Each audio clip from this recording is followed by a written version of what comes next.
Mystic objects. Help machines.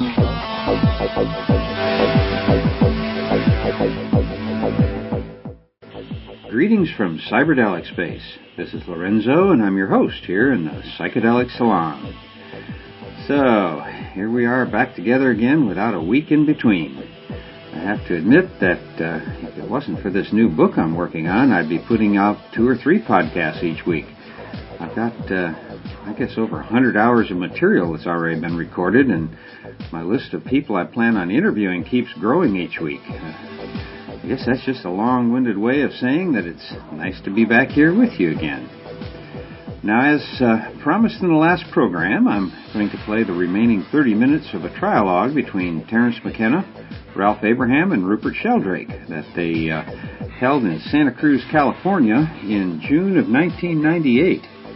And their topic, as you'll recall, is skepticism and the balkanization of epistemology. And when we left our merry trialoguers in the last podcast, I think Terence had just said something like, something is making the conversation difficult. And that's where I had to cut it off. Well, as you'll soon hear, it didn't take them long to go on from difficult to uproarious laughter. So let's listen. Question authority, that's the something that is making the conversation difficult, and it has to do with propositions such as vitamin C is good for you may or may not be true, and people of good faith may differ. But when someone says people were cloned in vats 12,000 years ago and placed here by the denizens of an invisible 12th planet, that's a different kind of proposition than that vitamin C is good. I agree with you. I think you have a good point there. Yes, but I think the way to I believe in this area, diversity and free market approach is fine. I think what I do to the people who have that belief is, insofar as I had funds and had any research responsibilities and so on in that area, I'd commission a review by somebody based in Santa Cruz. His first thing would be to leaf through the Common Ground catalogue and just look at what's available of theories of where we came from. There's hundreds of them in that catalogue. The index of advertisers really runs over pages. Just start right there and then do a review article with all these different theories classified, a kind of taxonomy of crank theories in a given field. Then one would see, then you'd have a sort of summary at the end, and you could have sort of audience ratings within this class of theories. This would be sort of a national non-science foundation. Yes. And it's called speculation, I was told. Well, I think it's a huge field, and it's in bookstores now. Yes. It's speculation. Mm-hmm. Yes. Have our books been repeated yet? Some have, some haven't. Now, take your work with angels, for example.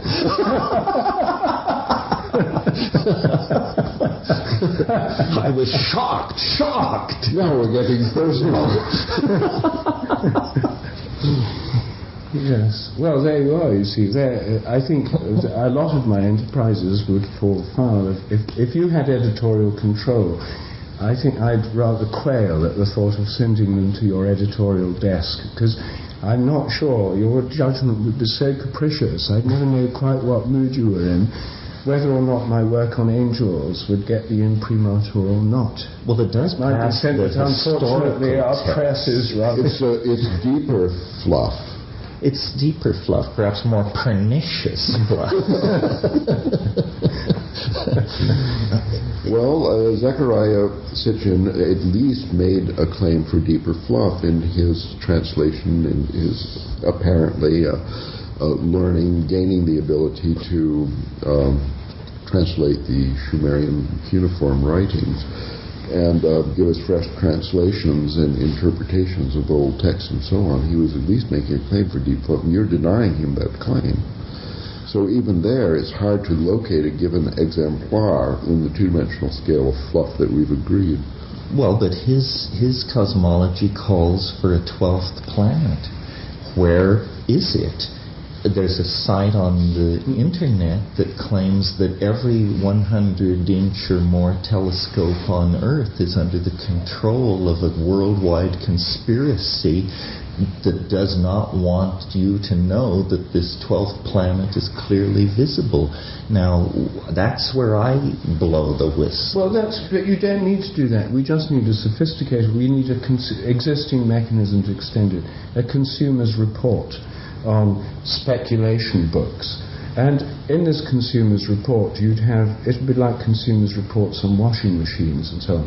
You'd have this theory here, and then you'd have a series of columns that said, any improbable requirement, and then you'd have requires 12th planet in this column. There'd be a lot that didn't. And then it would say, then the next column, evidence for special requirement, and then for some astronomer, and then it'd say none known, and so on. Well, I think that's marvelous, and you could do the Zetetic and Microsoft, not with, concentrate on the New Age exclusively. All of these institutions are extraordinarily improbable. Paul Feyerabend, in a wonderful essay in his book Against Method, points out that 95% of the scientists who have rejected astrology cannot cast a natal horoscope, and that the ability to actually cast a horoscope never seemed to be required of these high-tone scientific critics of astrology. It was something they felt perfectly free to dismiss without understanding. Quite, but you see, this would be the same. There has to be this dismissal level that we all operate, where there's certain things we pay attention to and certain ones we don't. In my case, I include UFO. I don't include UFOs. I include telepathy and so forth. When it gets to UFOs, weird extraterrestrial chariots, conspiracy theories, the CIA, I turn off. I mean, there may be UFOs, but it's not something I take any interest in, really. Although I meet many people who tell me I should. So I think we all have our own criteria here, and opinions vary, times change, and so on. Well, the hypothesis of causative formation, of course, favors deeper fluff. For example, astrology, which I think is very interesting. I think it's quite valid to reject it on scientific grounds without being personally able to cast a horoscope. Anyway, you can consult the World Wide Web and get a horoscope from any date and place. So the thing about astrology is people say it works, and an argument could be made that even though the zodiacal reference frame that it's based on has no longer any basis in the sky, that it works because people believe in it, because it's in the M field, and because it's deeper fluff, basically. Homeopathy could be an example of a naked morphogenetic field. Nothing but belief. That's very recent, started very recently. It must have built up this field very rapidly because for a short time they did extensive research. And I think it could be that scientific research done according to the best principles has a greater weight in impressing itself upon the morphogenetic field or something, and the racial memory. But this is actually a radical form of relativism, because what you're saying is if enough people believed in the Urantia book, it would be true. Yes. No, not true. Work. It would work. Astrology works for people. Okay, alchemy no longer works because people stop believing in it because of. But probably the real truth is that astrology works for the people it works for, and the people it doesn't work for never mention it and have moved on to something else. Well, there's extensive research. Oh, I agree. In astrology that passes all the tests of statistical significance and so on. Well, there's some, but I mean, the reason people believe in it in newspapers and magazines and astrologers and so on has nothing to do with that evidence. They use it as kind of background astrology, really. And it's very... Yeah, I wouldn't call that astrology. No. Well, you see, I think that you could apply this approach of this consumer-type evaluation approach to different sciences, too. And, my latest thing in the Skeptical Inquirer, what I'm trying to do is extend the skepticism to the sciences themselves. And there's a very interesting paper in the current issue of the Journal of the History of Medicine on the history of double-blind techniques. Double-blind techniques were invented by Benjamin Franklin in Paris in about 1890. And they were investigated. Franklin was commissioned by the King, Louis XVI, to head up a royal commission to investigate the claims of Anton Mesmer. And the whole of Paris was talking about mesmerism. The whole of Europe was talking about mesmerism, animal magnetism, and so on.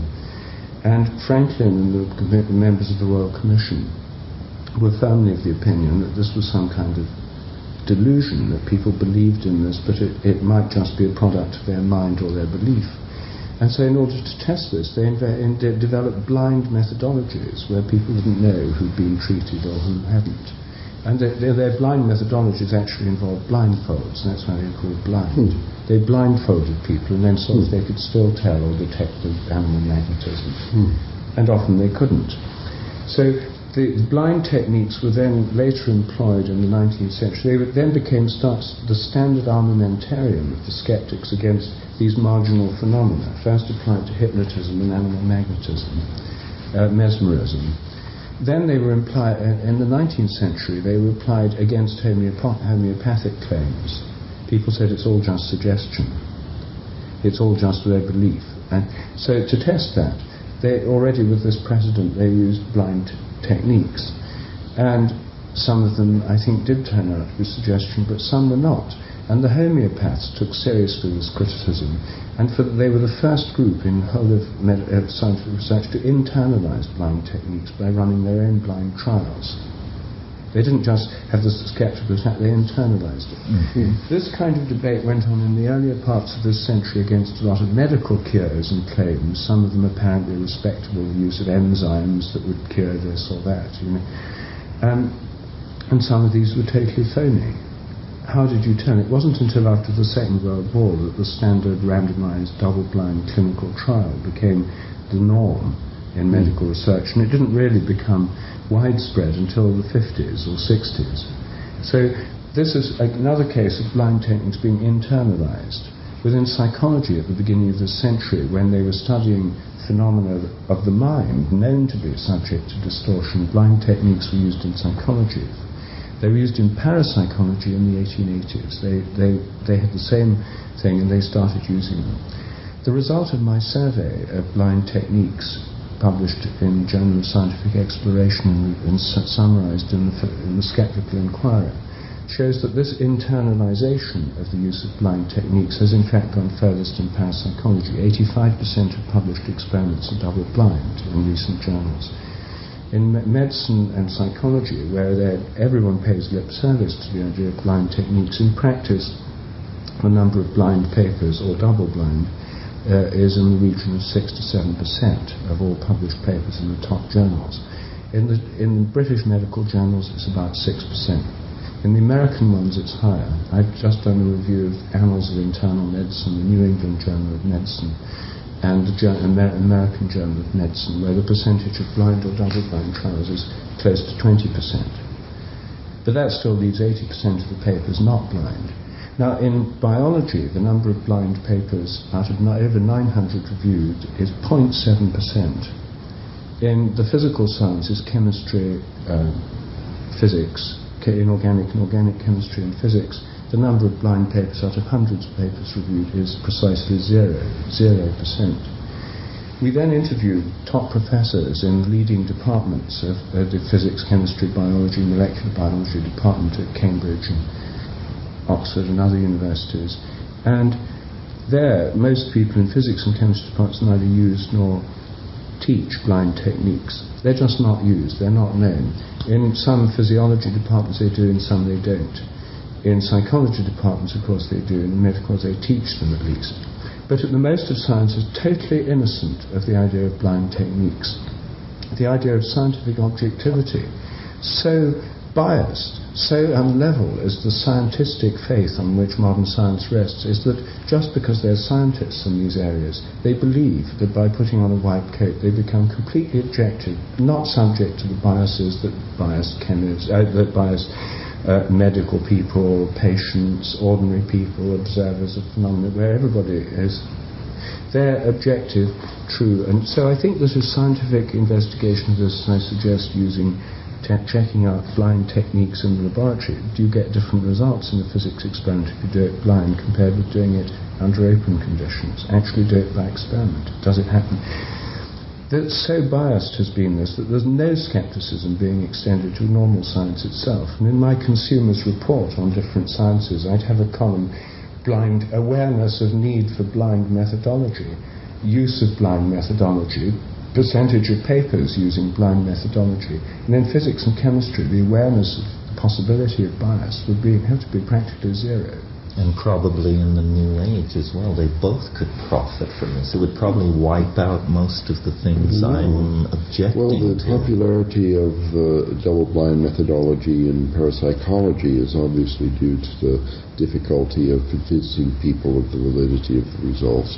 And in other words, under the special weight of skepticism that's applied to the special fringe of speculation. So somehow there's a fundamental dialectic of the evolutionary mind. It has to do with the balance and interplay between speculation and skepticism. These are the two forces at work, and we want them to both be healthy and freely interplay. And then if a new technique like double-blind experimental work comes up, then the interplay of these forces will guarantee that it's used. So maybe, Terence, that to summarize your case against the new age fuzz, is that there seems to be an area in the evolving mind where the speculation is not balanced by an appropriate amount of skepticism. You want to shine a flashlight of skeptical consideration onto that area of unbalanced fuzz. We're interested in balanced fuzz here. Well, speculation and skepticism begin to sound like novelty and habit. So maybe these things are just counterflows in the intellectual life of the culture that redress each other. And though we do have certain long-running forms of fuzz, it does tend to correct itself over time. But we are seeing in the present historical moment an incredible fragmentation, syncretic theorizing, and a richness of ideological competition that is just perhaps slightly overripe, but due shortly to self-correct. Well, what I see is on the fringes a whole lot of small cults, like in California, all vying for space in Common Ground magazine, where you've got huge competing market. What's keeping all those in check is competition. I mean, if one cult does particularly well, it grows. Others fade away if they don't get enough supporters. There's a free market in these products, and there's a great deal of competition. And people who believe in what are they? Pro bono proctologists from distant star systems may not believe in some of the existence of the 12th planet, and are often, in fact, opposed to these other cults. So there's no uniformity. There's a free market, in fact, a rabble of clamour of competing claims. That's on the fringes. The main ground is occupied by a kind of Stalinist central control of all government funding and official science, which excludes this stuff. Mm-hmm. I think that, as I suggested before, a real free market approach, opening up, getting rid of this monopolistic control, which forces people out onto the margins, would allow a more informed debate. And I think there's plenty of skepticism around. The fact that these crazy California and Hawaiian cults are not reported daily in the New York Times is because the people who run the New York Times are skeptical. And a lot of the gatekeepers of the major organs of our culture are extremely skeptical, and I would say in some cases excessively skeptical of these things. It's not just the science community, it's the kind of hard-nosed New York Times editor community too. And in Britain, most of our newspapers have that, not quite as hard-nosed, and they're slightly better, I think, allowing the unusual in. But the fact is that in the mainstream of our culture, skepticism reigns supreme. And these things are actually forced to the geographical fringes. like California and Hawaii, and you happen to live in that ecosystem of competing cults, etc. I live more in the world where skepticism is the dominant paradigm. So that there's a kind of bloom of superficial fluff now is merely a symptom of the rigidity of this monopolistic control system. Well, I think it means that it's forced into this kind of fringe loony community. If these things were able to compete in the open marketplace much more, ordinary skepticism, common sense I take not just to be our own individual common sense, but a sense held in common. In other words, a kind of a consensus view of what makes sense and what doesn't. And this changes with time, and it's hard to document because common sense fluctuates. There's subgroups and subcultures with different common sense. But this is what's actually the opinion that peer review committees are designed to constitute within that subculture. That's the common sense. This is worth funding, and that's rubbish. I mean, so it's the evolution of common sense, and I think that would be influenced by these players of habit, which common sense is generally conservative and novelty. And we've got that going on all the time, and I don't think that much of what we do or say about what ought or ought not to happen, or propose criteria by which we have a fantasy of ourselves as editors of scientific. I think we've got a wrap here on fluff, honestly. I think we've completed a more or less Fluckian model for a bloom of fluff at this time. I'm not sure there is a bloom of fluff because there's always been, like in Norman Cohn's book on millenarianism, you read all these lunatic cults over centuries with Emperor Jones and people killing themselves, and these gas people in Japan and so on. I don't know if it's the fringe is larger now than before percentage-wise, or I think the publishing industry would tell you that it's an incredible bubble fluff at the moment. A bubble in the popularity of fluff, and public interest. And that could have to do with the loss of public faith in science. And public faith in traditional religion. Which is the other ingredient in the rise of fluff. Yes. New kinds of people are making their voices heard. People from outside the male patriarchal usual membership in the club, and so they bring different value systems and different notions of what constitutes truth and insight. People from outside Western cultures, and dare we say it, women. Yes. I mean, it's not for nothing that the word mysticism is occasionally paired with the word menopausal. Never heard of that.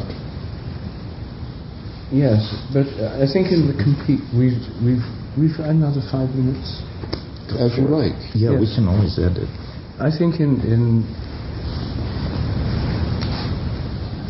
I think that again the free competition is the end answer, because you have these different products, these different claims, and it is actually in the end sorted out by market forces. The New Age has a big publishing thing. Traditionally with religions you had competition between different sects, and if you have this thing you have mutual criticism. It's been impossible in Europe since the Reformation to believe wholeheartedly the claims of the Pope without question, because there's a whole group of people whose entire institutional structure, the Protestants, is designed to question and reject them. And in almost every issue of Christian doctrine, there's a sect that affirms and another that disputes it. So there's a wide range of opinion, as there is in Hinduism, many schools of thought, Buddhism, different schools of thought. But I'm a little surprised, because you seem to be implying that here is yet another area where the solution to all problems is the practice of untrammeled capitalism and the unleashing of unrestrained market forces. No. Welcome to the new millennium. Well, in England, where the Church of England's an established church, but there were Methodists, Baptists, Congregationalists, Presbyterians, etc., Spiritualists, Unitarians. As in America, I mean, we exported this diversity to the United States. It was founded in the midst of this efflorescence of religious diversity in England after the Reformation. the result of this was that they did compete, not through market forces in the normal sense, but they're competing for followers. And if the Baptists grow at the expense of the Congregationalists, they become more powerful. But all of these have been based on a kind of competition, different claims, and a kind of skepticism, because if it didn't come from within that group or church or sect, it would come from other ones about them. Mm-hmm. And in politics, you have this institutionalized. If you have two or more parties, their job is to be skeptical of the claims of the other. In law courts, we have the adversarial system, where you have prosecution and defense, whose job it is to be skeptical of the other. In most walks of life, skepticism is normal. We expect it in politics, courts of law, etc. Journalism. Journalists are more influenced by politicians and courts of law than they are by scientists or the New Age. And there, the general rule is rules of evidence. Hear both sides of the argument. That's the norm, the human norm. It's only in science that anyone can imagine that you could have a sort of total pyramidal, hierarchical system of truth, textbooks or in schools all teaching the same stuff, the basic consensus view. It's like the church before the Reformation. And I think that's the problem, that because of that, we then have a fringe of sects and cults, like you did around the edges. This is the Reformation model here is quite a relevant one. I think since the Reformation, this greater diversity has meant that no absolute claim by any church is going to go unchallenged, even by other Christians. And so skepticism and hearing different sides of the argument are built into our social model about religion. We know there are different religions on offer, different brands of Christianity, in some sense in competition with each other. And this is a much healthier situation than just having a single one. In science, because there's no way of these sects around the fringes ever achieving recognition, even if they were remarkably successful, take years and years and years before they'd ever get an NSF grant, generations. That there's I come back to this idea that dissolving central control in your line would probably be bad, because you're speaking in terms of rejecting relativism in favour of some kind of absolutism, which is the alternative. I think it's still based on a kind of Baconian model of some kind of central control of science and thought. But the reality is that that situation doesn't exist today. It exists only in science. It's the only relic of that old world view. It's the only universal system which is not open to the normal processes of challenge from competing points of view, having to justify itself in terms of evidence and so on. This is almost the definition of science somehow, that it's to be an alternative to the diversity that has been experienced in world cultural history in the sphere of religion. Very early on, people knew that in every town they had different gods, and that was expected because there was no burden of the belief in monotheism, and therefore religion, as far as theogony is concerned, had multiplicity of gods and goddesses and principles and spirits and forces and angels and so on, and this multiplicity was acceptable, even though some people thought their gods were more powerful than the gods of other ones. They agree that we've got a lot of gods and probably there are other ones, and so everything fit together in a context of diversity. Well, early marketers brought the news that gods weren't saying the same things in every place, and so that launched skepticism. Some said it would happen in 2012 and others in 2013. But the fact is that science appealed to people who had lost faith in religion because there was the, I think now pretty well dashed hope that there could be a unique global planetary system of thought in which it's established the truth of everything relative to other things.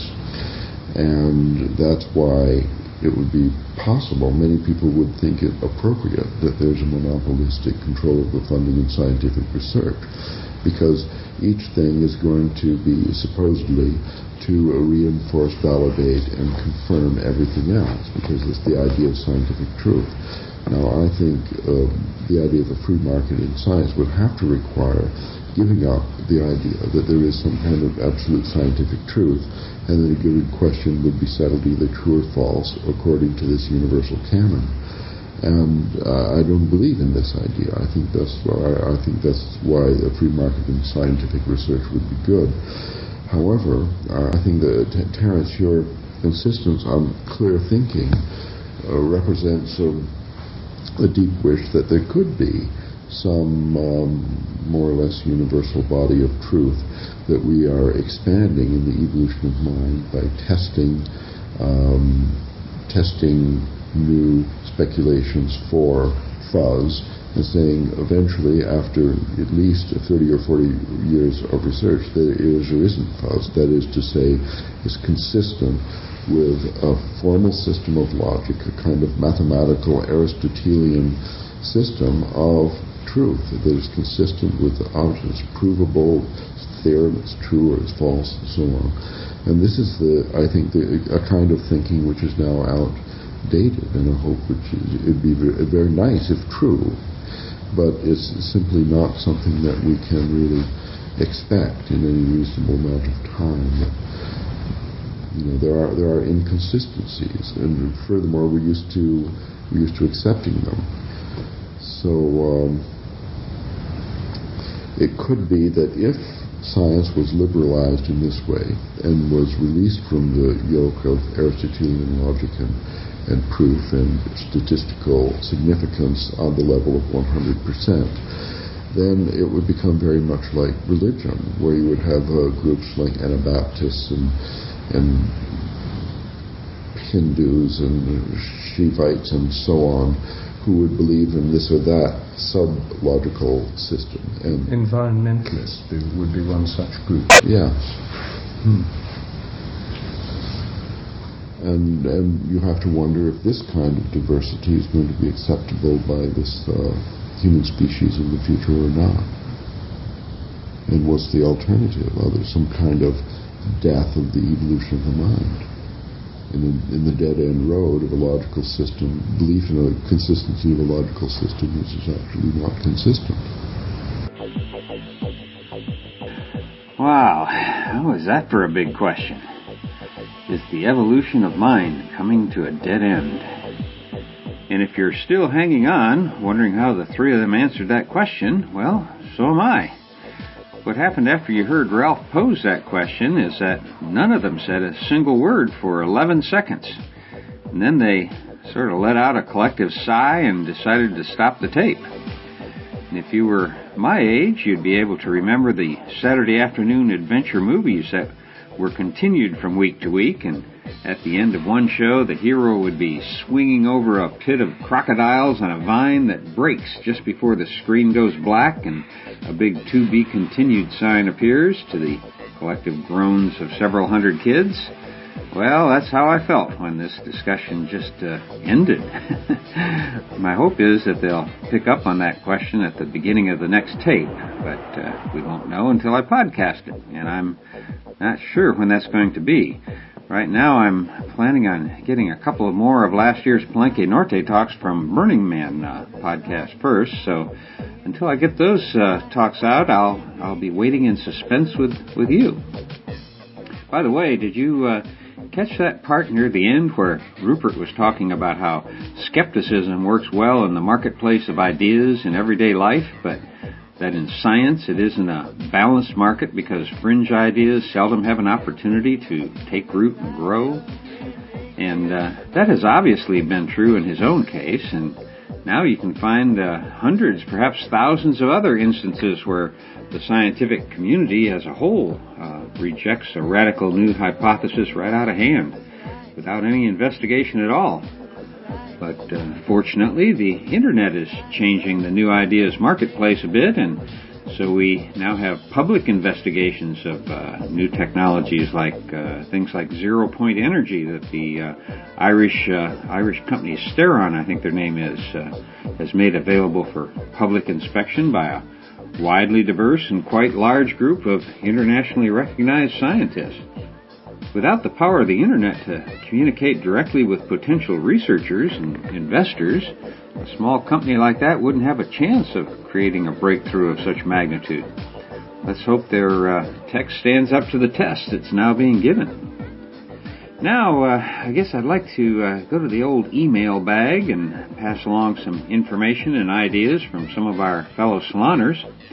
And the first one is from my good friend, the Dope Fiend, whose podcast you can pick up at dopefiend.co.uk. In fact, Dope Fiend is the founding father of the Cannabis Podcast Network, which is home to a wide range of programs that you might be interested in.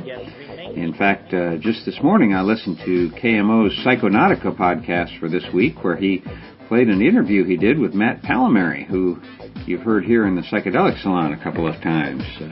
It was a great interview, in my humble opinion. It doesn't repeat anything from the interviews Mateo has done here in the salon, and as always, good job, KMO. Keep those podcasts coming. Anyway, Dope Fiend writes, I wanted to comment on something your listener James said to you in an email at the end of episode 88, continuing the conversation on first-time psychedelics. While I agree that mushrooms, particularly the more friendly Mexican mushrooms, are probably a good starting point, I couldn't disagree more on research chemicals. Firstly, James seems to think that research chems are legal. This is categorically not true. Research chems are chemicals which have not been granted any sort of legal status by the FDA. The only way they would be legal is if the researcher had a special license to study them. In fact, the law states that any chemical not approved by the FDA, even if you discovered it yourself 5 minutes ago, is illegal.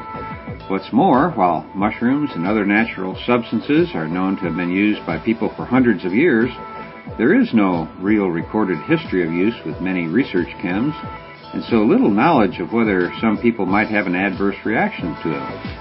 The exception may be those chems explored by the Shulgins, but even these are nowhere near as thoroughly tested and investigated as the natural psychedelics.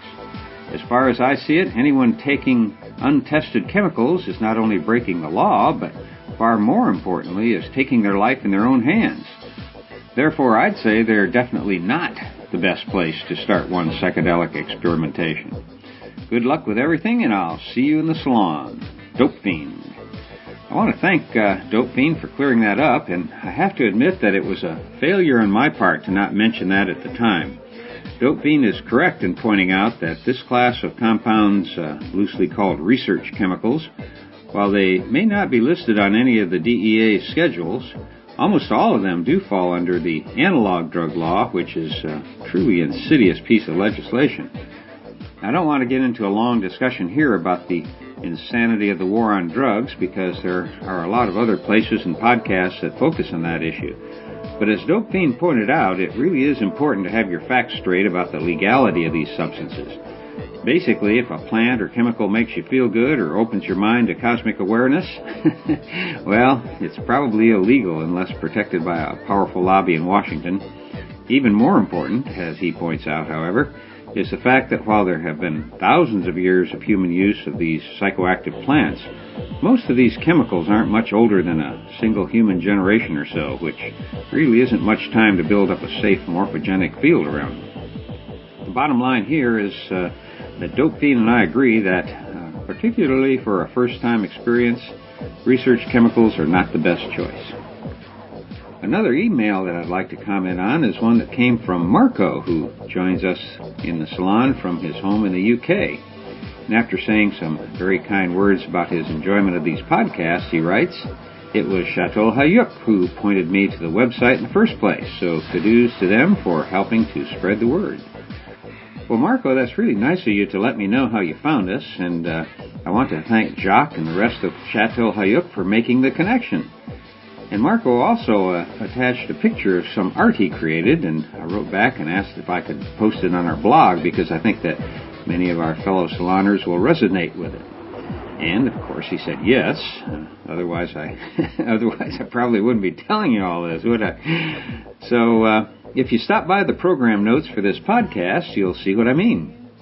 And you can find our program notes page just by typing Psychedelic Salon, all one word, psychedelicsalon.org in your browser's address box, and that'll get you there. So thank you, Marco, for sharing your art with us. Another saloner turns out to be someone I heard interviewed on KMO's Sea Realm podcast a few weeks ago, and that's Nat Bletter. Nat is an ethnobotanist, and I'll put up a link to his work on cross-cultural medical ethnobotany with the program notes for this podcast. Before I forget, I should mention that I'm going to begin answering some of the more general email questions on that same program notes blog that you can find at psychedelicsalon.org. That way I can answer some of the more frequently asked questions in a place where they might reach others who are thinking about the same thing. And so this weekend I'll add Nat's comments about the fairy dream flower, and I've also got a few more questions about ayahuasca that I'll try to answer in the notes from the Psychedelic Salon blog, which is the official name of the site you'll find at psychedelicsalon.org. Now, getting back to the email Nat sent, it appears that an earlier email he sent didn't get through my rat's nest of spam filters, and I missed the fact that he was going to be speaking at the Ayahuasca Monologues lecture in New York City with Daniel Pinchbeck and others. But the good news is that it's now available online. And I just checked the link that Nat sent, and it took me to a very interesting-looking list of a whole series of ayahuasca monologues. And each one appears to be available in online video. So I'll post that link with the program notes for this podcast, but I'd better warn you that this looks like one of those websites that'll suck you in for a while. And as soon as I get this podcast posted, that's where I'm heading. So, Nat, thanks for the information, and thanks for being here with us in the salon. Before I go, I want to once again thank our fellow saloners, Terry, Corey, Patricia, I think you go by the name Patty, actually, and Adam, all of whom sent in donations to the Psychedelic Salon in the past couple of weeks. I really appreciate it, you guys, and thanks for everything. Also, I want to mention that this and all of the podcasts from the Psychedelic Salon are protected under the Creative Commons Attribution Non-Commercial Share-alike 2.5 license. And if you have any questions about that, you can click on the Creative Commons link at the bottom of the Psychedelic Salon webpage. And for any questions, comments, complaints, or suggestions that you might have, well, just send them to lorenzo@matrixmasters.com. Thanks again to my friends at Chateau Hayuk for the use of your music here in the salon, and also a big thank you to you for being here with us again, here in the Psychedelic Salon. So for now, this is Lorenzo, signing off from Cyberdelic Space. Be well, my friends.